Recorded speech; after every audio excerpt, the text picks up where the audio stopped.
know, they're afraid down there. Looks fine from up here. Hey, freaking men.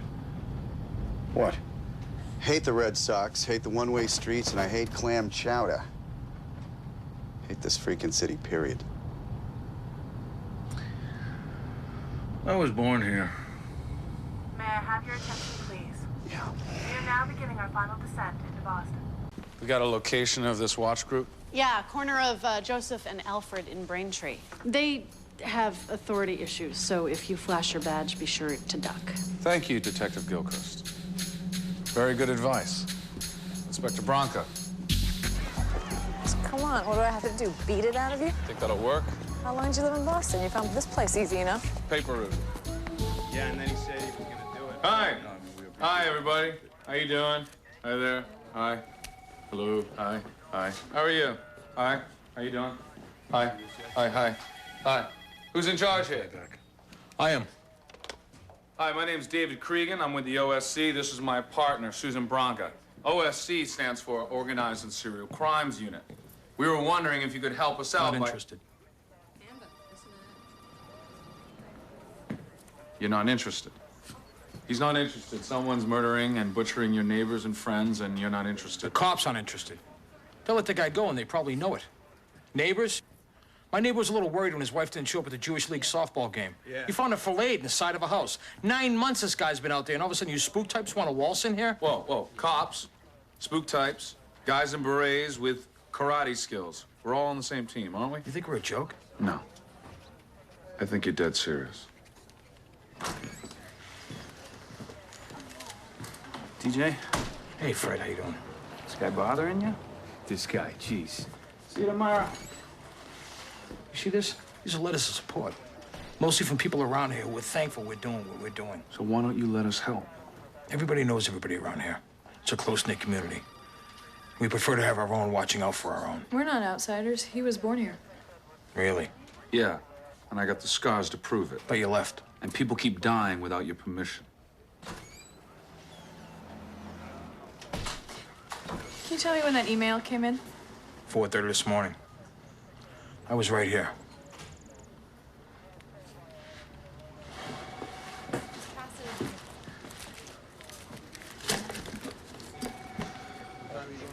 I'm sorry for what happened here. You had to flash your badge. Yes, I didn't did, you? and you loved it. Yeah, no, I didn't. Yes, you did. I No, I saw you. didn't. You had your badge in your pocket. You wanted to bring it out. Yeah, I'm not a big fan of sidewalk commandos. Collective paranoia, anything organized out of hate. Well, he hated us before he even met us. Is that why you did it? Why'd you do it? I don't know. The first thing you have absolutely no control over, where you're born. You can leave, but it haunts you like a ghost. And then you come back, and then you are the ghost. I don't want to be a ghost. I flashed my badge. Creegan! You just picked it off the scanner. Cops just found another body.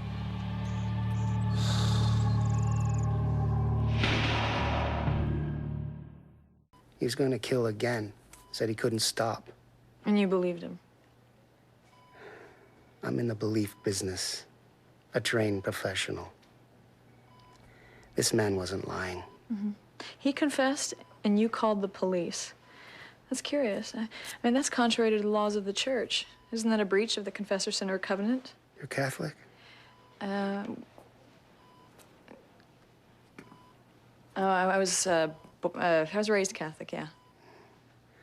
The church calls it a breach. I call it a difficult decision. Okay. Do you remember anything else he might have said? Most of it's pretty hard to recall right now. Well, if you remember anything else, give us a call. And by the way, Father, I think you did the right thing.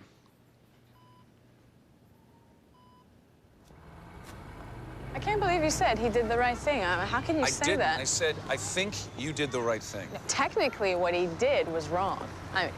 I'm not saying that he shouldn't have done it. I'm just questioning whether he should have. You're one of those lapsed ones, aren't you? That has nothing to do with it. Yes, it does. No, it doesn't. What did the church ever do to you, Susan? All right. Being Catholic was like having two mothers. My mother got in my diary, the church got in my head. Yeah, but the stained glass is pretty. They bully you. We fasted before communion, right? The other kids cheated and ate. Not me, I hung in there. Good. And then one time, I passed out in church from the hunger. And the priest carried me back to the rectory. I'm not listening. He shoves a plate of Danish in my face, and then he told me to eat it. Wow, that is bullying. No, it's just you follow the rules and they break them. Oh, come on, Susan. A priest with a cell phone and a conscience is too much for you to handle? He made a moral choice. You buy everything he says? Yeah. Okay, you want to know what I believe in? That woman in the I'll park. tell you what I believe in You now, saw how she was okay? murdered. It was done by an I extraordinary think it comes man. from the job. Anybody is capable of anything.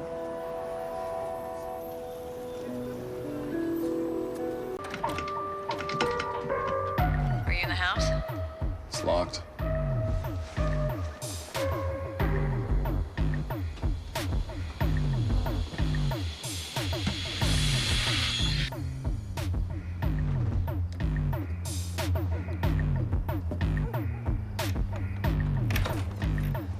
Bernal and Gilchrist just went in.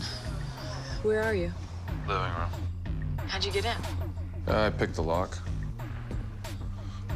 Whoa. What? Sneaking around houses makes me horny.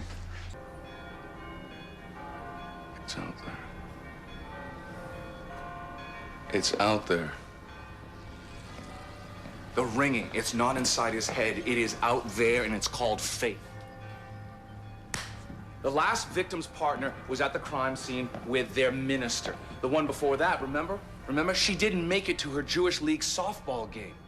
Rashad, who faces east, is a potential victim, not a suspect. And the second victim, Russell Branson, he worked as a youth counselor for the Lutheran Church. Different jobs, ages, religions, gay, straight, men, women. You look hard enough, and eventually you will see one thing in common. They were all practicing their faith. The priest is what threw me. Why did the killer change his MO? He didn't intend to kill Father Bob. Well, he wanted to tell someone. He wanted to boast. Who better than a priest?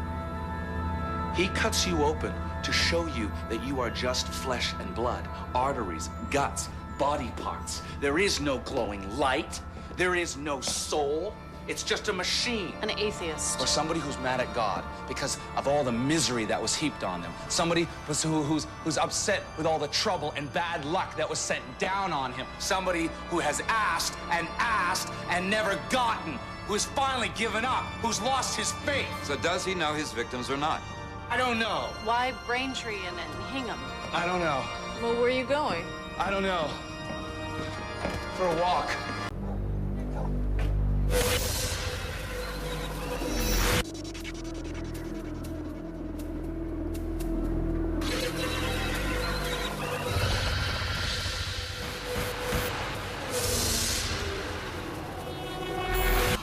Seeing them impersonally, then like that. What did you say? He said seeing them impersonally, then like that. Mailboxes. Mailboxes. And right, it's a mail carrier.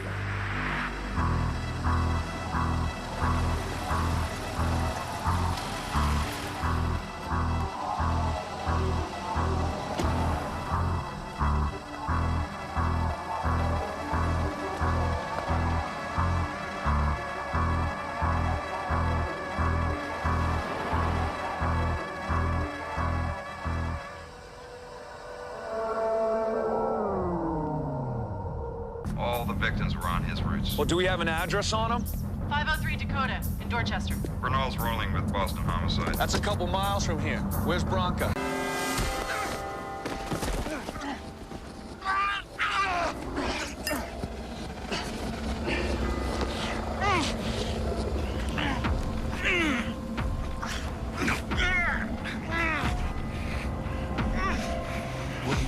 What do you think you're doing? Don't you look at her. Don't you look at her. Don't look at her. Look into my eyes. Do you see the face of your killer?